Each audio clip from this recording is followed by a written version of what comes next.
देश के साथ साथ जम्मू कश्मीर के इतिहास में 2025 बड़ी सिद्धियों और सौगातों वाला साल साबित हो रहा है।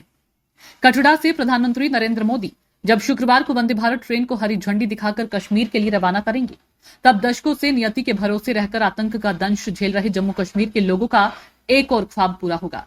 दरअसल जम्मू में पहली ट्रेन 2 दिसंबर 1972 में पहुंची थी और इस ट्रेन का नाम ही श्रीनगर एक्सप्रेस था। 1972 से 2025 तक के 52 वर्षों में ट्रेनों की संख्या 28 जोड़ी तक पहुंच गई, लेकिन जम्मू से कोई सीधी ट्रेन श्रीनगर नहीं पहुंची। जम्मू में रेल डिवीजन का सपना भी वर्षों पुराना था।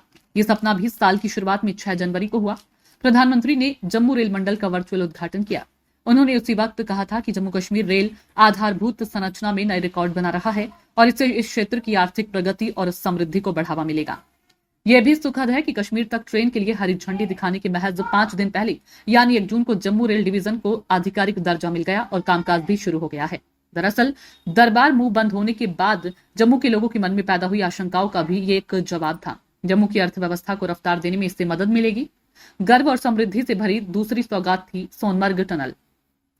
पीएम ने जम्मू कश्मीर के दूसरी सौगात 13 जनवरी को दी थी। 2700 करोड़ रुपए से अधिक की लागत से बनी 6.4 किलोमीटर लंबी सोनमर्ग सुरंग को केंद्र शासित प्रदेश की जनता को समर्पित किया था।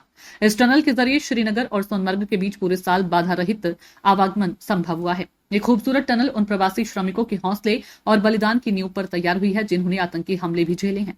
जम्मू कश्मीर को इसी साल मिली ये तीनों सौगातें प्रतीक है इस बात की कि अब ये प्रदेश रेल नेटवर्क के जरिए देश के अन्य भागों से जुड़कर अलग थलग नहीं रहेगा। खास बात तो यह भी है कि इन तीनों बड़े प्रोजेक्ट ने पीएम नरेंद्र मोदी के कार्यकाल में आकार लिया है। हाइब्रिड फाउंडेशन गगनचुंबी इमारतों में हाइब्रिड फाउंडेशन का इस्तेमाल करते हैं। बुर्ज खलीफा, शंघाई और क्लॉक टावर इसी पर बना है। सुपरनोवा बिल्डिंग को भी इसी तकनीक पर बनाया गया है। इसी तर्ज पर रेलवा पाइल फाउंडेशन का इस्तेमाल USBRL प्रोजेक्ट में हुआ है। हवा के दबाव और ऊंचाई पर बनी इमारत के भार को सहने की क्षमता हाइब्रिड फाउंडेशन में होती है।